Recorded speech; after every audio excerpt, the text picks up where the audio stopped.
જો તમને પણ પથરી એક વખત નીકળ્યા પછી વારંવાર થતી હોય તો આ આયુર્વેદિક ટિપ્સ તમારી માટે છે. સૌથી પહેલું, સવારે ઉઠતાની સાથે 1 ચમચી કાળા ગોળમાં થોડો લીંબુનો રસ અને ગરમ પાણી મિક્સ કરી ખાલી પેટે પીઓ. જે લીધા બાદ અડધો કલાક કશું ખાસો પીશો નહીં.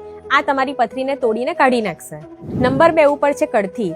કડથીને આયુર્વેદમાં પથરીનું દુશ્મન કીધેલું છે. તો કરવાનું એટલું જ છે કે 2 ચમચી કડથીને પાણીમાં પલાળી રાખો, પછી એ પાણીને મસળી અને જમતાના અડધો કલાક પહેલા લેવાનું રાખો. કડથીનો પ્રયોગ રેગ્યુલર કરવાથી તમને કિડની સ્ટોનની સાથે સાથે પિત્તાશયની પથરીમાં પણ આરામ મળશે. નંબર 3 ઉપર છે બીજોરાનો રસ.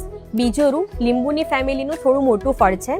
એ તમારે લઈ એનો રસ કાઢવાનો છે. એ રસમાં થોડું ગરમ પાણી મિક્સ કરી રાત્રે સૂતી વખતે લેવાનું રાખો, કેમ કે બીજોરામાં રહેલું સાઇટ્રિક એસિડ પથરીને તોડશે, પથરીને બહાર કાઢશે, સાથે સાથે તમને ફરી પથરી બનવા પણ નહીં દે. તો આ પ્રયોગ જો તમે રેગ્યુલર કરશો તો પથરીમાં તમને બિલકુલ આરામ મળશે.